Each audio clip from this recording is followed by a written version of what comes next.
ओम शांति। यह जनवरी अव्यक्त मास ब्रह्मा बाबा के संपूर्ण फरिश्ता बनने का मास। तो ब्रह्मा बाबा से हमको जो प्रेरणाएं मिलती हैं उसकी चर्चा करेंगे। तो बाबा के जीवन में देखने को मिला, तो बाबा के जीवन में अद्भुत संतुलन था, और वह संतुलन तो आप लोगों के जीवन में जनवरी मास में देखने को मिल ही रहा है। यह मास ही सिखाता है, क्योंकि 8 घंटे योग में भी रह रहे हैं, क्लास भी कर रहे हैं, और लौकिक जीवन में भी कुछ कम नहीं हुआ है। किसी ने लौकिक जीवन के कार्यों को छोड़ करके तो यहाँ नहीं बैठे हैं। तो ब्रह्मा बाबा के अंदर भी ज्ञान और प्रेम का अद्भुत संतुलन था, क्योंकि प्रेम ही योग है।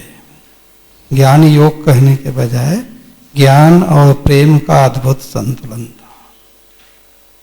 बाबा के पास जितना ज्ञान की गहराई थी, उतना हमको प्रेम के पराकाष्ठा में ले जाकर के बच्चों की पालना भी करते थे। बाबा का जीवन जितना ही लौकिक कार्यों में सर्वश्रेष्ठ था, लौकिकता में भी कलाओं से भरा हुआ था, उतना ही अलौकिकता और पारलौकिकता में भी सर्वश्रेष्ठ था।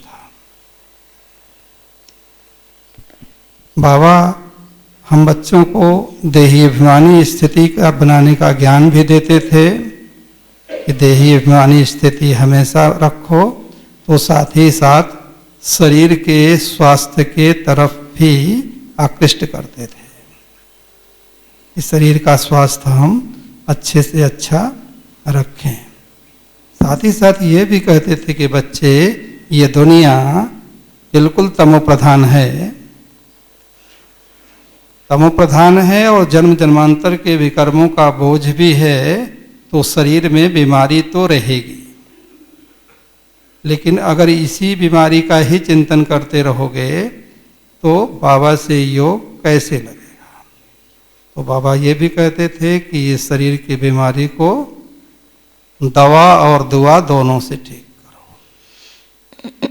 तो दुआ से ठीक करने के लिए क्यों कहते थे?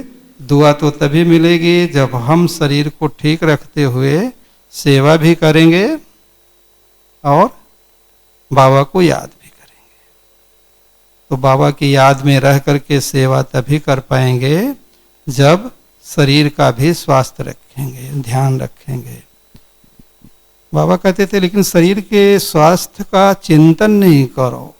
अगर इसी की चिंता करते रहोगे तो तमोप्रधान स्थिति भी है और विकर्मों का बोझ भी है, तो फिर बाबा को याद कब करोगे। इसलिए शरीर को स्वस्थ रखते हुए हमको तो पहला बैलेंस तो ये देखा कि देही अभिमानी और शरीर का ध्यान रखते हुए। दूसरा, बाबा खान पान में भी बच्चों को कहते थे अच्छा भोजन खाओ, लेकिन साथ ही साथ मुरली में ये भी कहते थे कि अच्छा भोजन तो खाओ, लेकिन खान पान पर, रहन सहन पर ज़्यादा खर्चा नहीं करो। यानी कि हम भोजन तो अच्छा करें, लेकिन उसके आकर्षण में फंसे नहीं, जीवन में शुष्कता नहीं आए, हमारा जीवन शुष्क नहीं हो, लेकिन सादगी, सौम्यता, इसका भी ध्यान बना रहे, सिंप्लिसिटी का। इसे बाबा कम खर्चा वाला नसीन कह के भी बोलता था। बाबा बच्चों को घुमाने फिराने भी ले जाते थे, बाग बगीचा भी दिखाते थे, कभी मना नहीं करते थे, बल्कि कहते थे बच्चे जाओ देख करके आओ। लेकिन मुरली में फिर कहते थे कि बच्चों को घूमने फिरने का व्यर्थ शौक है जो नहीं होना चाहिए। तो ये घूमने फिरने और न घूमने फिरने का भी बैलेंस बाबा के जीवन में था, जो हम बच्चों को सिखाते रहते थे। बाबा कहते थे दुनिया के 7 वंडर्स को भी देखो, खूब देखो, जाके शौक से देखो, लेकिन जो तुम्हारा वर्षा है, जो मेरे द्वारा रचित 7वां वंडर्स है, 8वां वंडर्स है, वो अद्भुत अतुलनीय है। उसकी आभा, उसकी शोभा, उसका सौंदर्य, उसकी रमणीकता दुनिया के 7 वंडर्स से भी अद्वितीय है। 7 वंडर्स को देखते हुए भी तुम्हारी बुद्धि हमेशा जो तुम्हारे द्वारा रचित, मदद से रचित, ब्रह्मा परमात्मा द्वारा रचित वंडर्स है, उसमें लगी रहे। इसी तरह से बाबा के जीवन में मुस्कान भरी रमणीकता भी रहती थी, तो गंभीरता और अंतर्मुखता भी रहता था। तो बाबा का हर जीवन का पहलू पूरा बैलेंस से भरा हुआ था। तो ऐसे बैलेंस जीवन को हम अपने जीवन में भी धारण करके चलें।